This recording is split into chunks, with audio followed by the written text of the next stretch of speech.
Magandang umaga mga kahuan, narito na ang Pag-asa Weather Update today. Yung latest update as of 5 a.m. sa binabantayan pa rin nating bagyo na si Super Typhoon Nando na may international name na Ragasa. Makita po natin as of 4 a.m. huling lokasyon po ng mata yung sentro ng mata ng bagyong Nando nasa 265 kilometers kanluran ng Kalayan sa lalawigan ng Cagayan. Taglay niya yung pinakamalakas na hangin nasa 185 kilometers per hour malapit sa gitna. Pagbugso na sa 230 kilometers per hour. Mapapansin po natin humina po or bahagyang humina yung bagyong Nando bagamat nasa super typhoon category pa rito as we speak. Ito'y kumikilos pa kanluran sa bilis naman na 20 kilometers per hour. As of 5 a.m. naman po habang pinapanood nyo po itong live na ito ay nasa labas na ng Philippine Area of Responsibility ang bagyong Nando. Samantala, patuloy pa rin yung pag-ilaw ng southwest monsoon kaya malaking bahagi pa rin ng Luzon kasama yung Kabisayan ay makararanas ng medyo maulap na kalangitan na may kalat-kalat na mga pag-ulan, pagkilat, pagkulog. Sa mga kababayan natin sa Mindanao, ang inaasahan natin ay mga isolated rain showers and thunderstorms lalo na sa hapon hanggang sa gabi. Samantala, minomonitor pa rin natin itong low pressure area na maaring pumasok po ng Philippine Area of Responsibility ngayong araw. At sa kasalukuyan, naka-high chance, ibig sabihin malaki na yung posibilidad na ito ay maging bagyo within 24 hours. So posible po ngayong araw, earliest po today, latest po by tomorrow, early morning, may magiging bagyo itong binabantayan nating low pressure area. At kung sakaling maging bagyo po ito, tatawagin po itong Opong. Narito yung latest track ng bagyong si Nando. Sa ngayon nga po, nasa labas na ito ng Philippine Area of Responsibility. By tomorrow, nasa 475 kilometers ito kanluran ng Basco sa Batanes. And then po after 24 hours, ito ay nasa 680 kilometers west ng Itbayat sa lalawigan ng Batanes. Makikita po natin, inaasahan natin ito kikilos papunta po sa may southern part ng China. So maapektuhan po nito yung katimugang bahagi ng China. At ang ating latest po pagdating sa mga tropical cyclone wind signal, as of now po, signal number 3 sa Ilocos Norte, northwestern portion ng Apayao, gayon din sa northwestern portion ng mainland Cagayan, kasama yung western portion ng Babuyan Islands. Kahit po nasa labas na ng Philippine Area of Responsibility ang bagyong Nando, posible pa rin na may mga lugar na kung saan nakataas yung tropical cyclone wind signal sapagkat malaki din naman po yung bagyo, so posible pa rin na yung mga kaulapan na dala nito ay magdala pa rin ng mga pagbugso ng hangin at palalakas din ng mga pag-ulan. Samantala, signal number 2 sa Batanes, nalalabing bahagi ng Babuyan Islands, northern and central portion ng Cagayan, nalalabing bahagi ng Apayao, kasama rin yung Abra, Kalinga, western portion ng Mountain Province, northern portion ng Benguet, Ilocos Sur at northern portion ng La Union. Signal number 1 naman sa nalalabing bahagi ng Cagayan, kasamang Isabela, Quirino, Nueva Vizcaya, gayon din northern central portion ng Aurora, the rest of Mountain Province, Ifugao, rest of Benguet, the rest of La Union, Pangasinan, northern portion ng Zambales, northern and central portion ng Tarlac at ang northern and central portion ng Nueva Ecija. Yung susunod po na update natin as of 11, mamaya pong 11 a.m., posible pong mabawasan na significantly yung dami ng mga lugar na may tropical cyclone wind signal.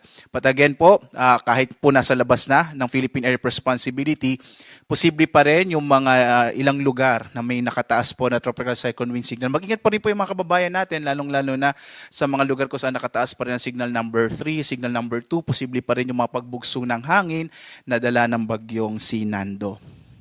Samantala, so ito po yung hangin. Pagdating po sa ulan, sa dami ng ulan, ina-expect pa rin natin ang mga malalakas na mga pag-ulan, lalong-lalo na sa may area ng Ilocos region. Posible pa rin yung moderate to heavy rains, particular na sa nalalabing bahagi, kasama po yung Cordillera, nalalabing bahagi ng Ilocos region, sa Cagayan. Gayon din sa Zambales, Bataan, Batangas, Occidental Mindoro. Ito naman ay dulot ng southwest monsoon o habagat. So posible pa rin makaranas ngayong araw itong mga nabanggit na lugar ng mga hanggang malalakas na mga pag-ulan. Bukas, araw ng Miyerkules, epekto pa rin ng southwest monsoon o habagat at posibleng makaulapan pa rin na dala ng bagyong Nando. Inaasahan pa rin natin hanggang yung malalakas na mga pag-ulan sa may bahagi ng Ilocos Norte, Ilocos Sur, La Union, Benguet, Pangasinan, Zambales, Bataan at Occidental Mindoro. Sa mga kababayan po natin, lalong-lalo na nandito sa may kanlurang bahagi ng Northern and Central Luzon, iba yung pag-iingat pa rin po po pati dito sa may western section ng Southern Luzon, posible pa rin kasi yung mga biglaang pagbaha, mga flash floods, pagguho ng lupa or landslide, lalo na't ilang araw na pong inuulan itong western section ng Northern and Central Luzon. Posible pa rin po ngayong araw, sa September 23, yung mga pagbugso ng hangin sa malaking bahagi ng ating bansa, dulot po ng southwest muson o habagat. Sa mga susunod na araw, posibleng medyo mabawasan na po yung mga lugar na may mapagbugso po ng hangin, dulot po ng hanging habagat. Sa ngayon po, may nakataas pa rin tayong gale warning sa mga baybayin ng Northern Luzon. Makikita po natin sa may area ng Ilocos Region at gayon din dito sa may Cagayan. Nabawasan na po yung mga lugar na may gale warning at medyo bumaba na rin yung inaasahan natin na taas ng alon ng karagatan. Bagamat mag-ingat pa rin po dito sa mga lugar na kung saan nakataas yung ating gale warning sa seaboards ng Northern Luzon. Delikado pa rin maglayag yung mga maliit sa sakyang pandagat at mga maliliit na mga bangka sa mga baybayin po ng Hilagang Luzon dahil inaasahan pa rin natin yung malalaking pag-alon. Ito po ay dulot pa rin ng bagyong si Nando. Meron pa rin tayong as of 2 a.m. na nakataas na storm surge warning. Posible pa rin po yung malalaking hampas ng alon sa mga baybay dagat, particular na dito sa may area ng Batanes, Babuyan Island, Silagang bahagi ng Cagayan, northern portion ng Ilocos Norte, at yung northern portion ng Ilocos Sur. Posible pa rin yung 1 hanggang 2 metro naman sa may central portion ng Ilocos Sur. So kahit pablayo na yung bagyo, posible pa rin yung malalaking pag-alon dito sa may area, sa may baybay dagat po. Posible pa rin magkaroon ng mga daluyong, no? Kaya iba yung pag-iingat pa rin po. Hanggat maaari ngayong araw, iwasan nyo muna pong pumunta sa mga beach, ng mga nabanggit na lalawigan dahil nga posible yung maging delikado po dulot po ng daluyong o storm surge. Ito yung malalaking alon ng karagatan na maaring umabot po sa mga baybay dagat.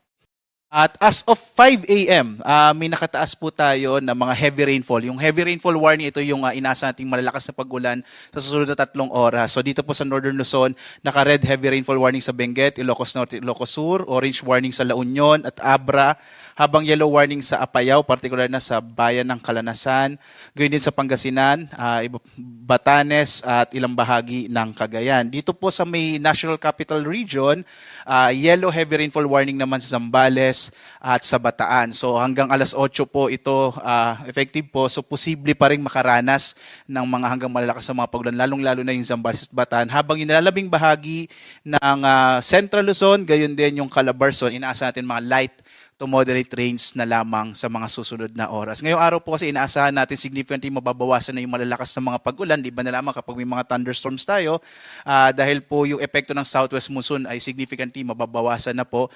Bagamat yung area nga ng Zambales, Bataan, posible pa rin medyo maulan sa araw na ito, dulot ng hanging habagat. Balikan po natin yung low pressure area na ating minomonitor. So ngayon po makikita natin high chance or malaki na yung posibilidad na ito ay maging bagyo within the day at papasok na rin ang Philippine Area of Responsibility sa araw na ito. Base po sa ating mga latest na data, posible pong baybayin nito itong karagatan po ng Pilipinas at posible pong maapektuhan sa ngayon po itong area ng Eastern Visayas, Bicol Region, gayon din yung Central Luzon at Southern Luzon. Again, pwede pa rin naman po itong magbago lalo't wala pa tayong track. Pag naging bagyo po ito, saka po tayo magkakaroon ng mas certain na track or kung saan po dadaan itong magiging bagyo na kung sakali po ang magiging pangalan niya ay Opong. Kaya po tumutok po tayo sa pag-asa. So inaasahan kasi natin na kung maging bagyo po ito, towards the end of the week, magiging maulan na naman sa malaking bahagi ng Central Luzon, Southern Luzon, kasama yung Kabisayaan, kasama din dyan of course yung sa Metro Manila.